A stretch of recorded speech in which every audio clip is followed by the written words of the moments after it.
Right about here in Butler, Pennsylvania, presidential candidate Donald Trump is giving a speech.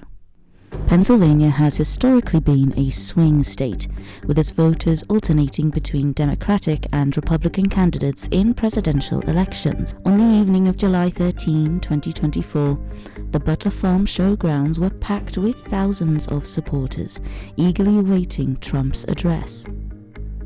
As he took to the stage, the atmosphere was electric and filled with anticipation and excitement. Trump began his speech, highlighting key points about his campaign and the issues at hand.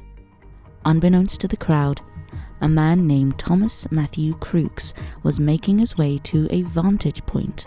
He had purchased a ladder, but he did not use it. He made his way to a nearby building, climbing up air conditioner units until he was able to get onto the roof of an adjacent building, according to sources. From there, he moved onto a taller building next to it. Crooks, a 20-year-old from Bethel Park, had been spotted earlier carrying what was thought to be binoculars. However, as he made his way to the roof of a nearby building, it became clear that he had more sinister intentions. As Trump continued his speech, Crooks aimed his rifle. A shot rang out, piercing the chaotic air. Just as Trump turned to examine the immigration graph on a screen, the bullet grazed his ear instead of hitting its intended mark. Trump had dodged the bullet, miraculously surviving the attack. Panic erupted. The Secret Service acted swiftly, whisking Trump away from the podium, while attendees screamed and ducked for cover. A supporter in the crowd was hit and killed, identified as Corey Comparatore, a firefighter. An officer had climbed onto the roof, but had to retreat when Crooks aimed his gun at him. Within moments, the snipers identified Crooks on the roof.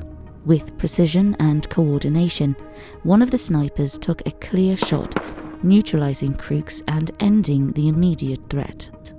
He returned to the stage, raising his fist in a defiant gesture.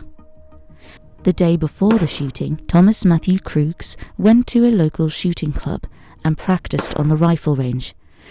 Thomas had purchased ammunition shortly before the incident, both online and in person, according to law enforcement sources. He asked his employer, a nursing home where he worked as a dietary aide, to take the day off on the day of the shooting. Sometime before the shooting, Crooks searched the internet for both Trump and President Joe Biden, as well as the dates of Trump's rally in Butler, Pennsylvania, and for those of the Democratic National Convention in Chicago. Some sources said he also left a message on the gaming platform Steam, in which he said that July 13 will be my premiere. Watch as it unfolds. However, this Steam post was later determined by authorities as fake. The account did not belong to Thomas Crooks. The investigation continues, seeking to uncover the full extent of Crooks' motives and ensure such a breach in security does not happen again.